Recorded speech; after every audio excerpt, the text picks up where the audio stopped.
Hello friends, अस्सलाम वालेकुम। उम्मीद करता हूँ जहाँ होंगे जैसे होंगे सब बिल्कुल आप ठीक ठाक होंगे। आज मैं अपनी पीएसएल एपिसोड के साथ यहाँ पर मौजूद हूँ और आज मैं बात करूँगा कराची किंग्स की पिकिंग के ऊपर। ड्राफ्ट पिकिंग उन्होंने जिस तरह से अपने पीएसएल 6 के अंदर की है, उसकी ओवरऑल कैसी सिचुएशन रही और उसकी क्या रेटिंग रही है। सबसे पहले बात कर लेते हैं कराची किंग्स की ट्रेड के ऊपर। कराची किंग ने ट्रेड किया था, आपको पता होगा, इस्लामाबाद से ट्रेड किया था। उसकी ट्रेड इस तरह से सक्सेसफुल रही है कि कराची किंग ने एलेक्स हेल्स को दिया है और कॉलिन इनग्रम को वहाँ से वापस ले लिया। इसकी वजह सबसे पहले ये थी कि कराची किंग्स ने उन्हें पिक किया।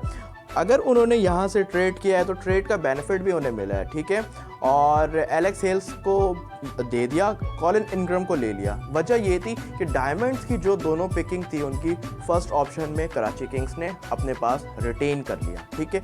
इसी के साथ साथ कराची किंग्स के ऊपर थोड़ी सी ये बात करता हूँ कि भाई उनके पास दो ओपनर्स ऑलरेडी सेट थे, ठीक है, बाबर आजम और शर्जील खान, उनके पास दो बैट्समैन ऑलरेडी सेट थे। बट अनफॉर्चुनेटली हमारा जो एलेक्स हेल्स था कराची किंग्स का, वो जा चुका था इस्लामाबाद यूनाइटेड के अंदर। बट मेरे हिसाब से ये ट्रेड जो है, मैं अपना पॉइंट ऑफ व्यू अगर देना चाहता हूँ तो मेरे हिसाब से ये ट्रेड सबसे बेहतरीन ट्रेड थी, क्योंकि कराची के पास दो ओपनर ऑलरेडी हैं। लेकिन अगर तीसरे ओपनर की भी बात करता हूँ तो वो भी कराची के पास ऑलरेडी मौजूद था वॉल्टन की शेप में, और वो आपको पता होगा वॉल्टन भी बहुत बेहतरीन बैटिंग करता है ओपनिंग में आकर। इसी के साथ साथ कराची को जो नीड थी वो लोअर ऑर्डर एक हिटर की नीड थी, ठीक है, जो कि लैग कर रही थी, वो वॉल्टन पूरा करता है। लेकिन मिडिल ऑर्डर पर अगर कॉलिन इनग्रम को उन्होंने पिक कर लिया तो ये एक बहुत बेनिफिट है कराची किंग्स के लिए। और इसी के साथ साथ कराची किंग ने जो इस बार की ड्राफ्ट पिकिंग की है उसके ऊपर अगर मैं बात करता हूं तो उन्होंने इस बार नबी को ऐड किया है अपनी डायमंड्स पिक के अंदर। Nabi is very good choice, very excellent and very tremendous choice according to my thought, जो मैं सोचता हूँ। और इसी के साथ साथ हमारे पास एक और जो हमारे पास डायमंड की जो पिक थी वो थी डैन क्रिस्टन की शेप में, ठीक है। डैन क्रिस्टन बहुत एग्रेसिव बैट्समैन है और बॉलिंग की अगर मैं बात करता हूँ डैन क्रिस्टन की, तो एक टाइम पर one of the greatest allrounder, but at the time Dan Christian की बॉलिंग मेरे हिसाब से तो ज़ीरो है और डैन क्रिस्टन से बेहतर पिक हो सकती थी। अगर आपने नोट किया हो तो कराची किंग के पास फास्ट बॉलिंग डिपार्टमेंट में एक इंटरनेशनल बॉलर उनके पास मौजूद होना चाहिए था सीनियर शेप के अंदर, लाइक कॉट्रेल उनके पास मौजूद था। कॉट्रेल को वो पिक कर सकते थे, but I think West Indies की कोई प्रो सीरीज़ है ड्यूरिंग पीएसएल, जिसकी वजह से उन्होंने कॉट्रेल को पिक नहीं किया था। बट इससे बेहतर भी चॉइसेस हो सकती थी, लाइक मॉर्नी मॉर्कल हमारे पास रिटायर भी हो चुका है, बट मॉर्नी मॉर्कल को अगर वो पिक करते हैं तो आई गेस के बेहतर हो सकता था फास्ट बॉलिंग डिपार्टमेंट, क्योंकि आपको पता होगा उमैद आसिफ भी इस बार नहीं है और मोहम्मद आमिर यामीन और इसी के साथ साथ वक्कास मकसूद और कोई मतलब एक फास्ट बॉलर होना चाहिए था, बहुत तेज़ होना चाहिए था, जो कि कॉट्रेल पूरा कर सकता था और मॉर्नी मॉर्कल अगर आता तो यहाँ पर पूरा हो सकता था।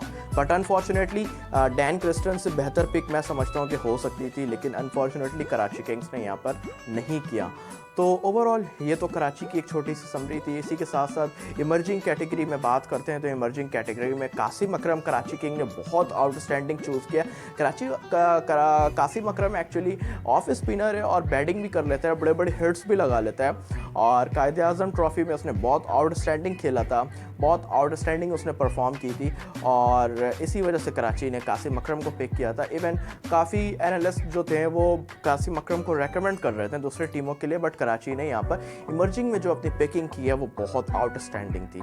इसी के साथ साथ फास्ट बॉलिंग डिपार्टमेंट जो था कराची किंग का वो बेहतर हो सकता था अगर वो मॉर्नी मॉर्कल को ऐड कर लेते हैं या कॉट्रेल को ऐड करते हैं, तो I guess this will be grateful for Karachi Kings. But unfortunately उन्होंने नहीं किया, तो मैं ये समझता हूँ कि यहाँ पर लैकिंग आ सकती है कराची किंग को फास्ट बॉलिंग डिपार्टमेंट के अंदर। और ओवरऑल देखते हैं फिर कराची की किस तरह से परफॉर्मेंस रहती है। और इसी के साथ साथ सिल्वर में उन्होंने जॉय क्लार्क को पिक किया है और जॉय क्लार्क जो कि नेटवर्स ब्लास्ट T20 का प्लेयर ऑफ द सीरीज़ भी था। और बट आपको बताता चलूँ कि जॉय क्लार्क कोई ख़ास मतलब हार्ड हिटर नहीं है, वो एक बाबर आजम की तरह डिफेंसिव खेलता है और वो तो मेरे ख्याल में बहुत कम मैचेस खेलेगा, क्योंकि कराची किंग नबी, क्रिस्टन, वॉल्टन और इसी के साथ साथ इनग्रम के साथ जाएंगी। तो बैटिंग डिपार्टमेंट कराची किंग का बहुत ज़बरदस्त है देखा जाए तो। बाबर आजम, शर्जील खान, कॉलिन इनग्रम, मोहम्मद नबी, इमाद वसीम और इसी के साथ साथ डैन क्रिस्टन अगर आता है तो, क्योंकि डैन क्रिस्टन की परफॉर्मेंस देखा जाए तो उनका जो बिग बैश चल रहा है उसमें एज अ बैट्समैन वो बहुत बेहतरीन परफॉर्म कर रहा है, लेकिन एज अ बॉलर वो बिल्कुल परफॉर्म नहीं कर पा रहा है, ठीक है, क्योंकि इसकी एज भी हो गई है और वो रिटायर भी हो चुका ऑस्ट्रेलिया से। बहुत कम मैचेस उसने ऑस्ट्रेलिया से खेले थे वैसे भी, और इससे बेहतर चॉइसेस हो सकती थी।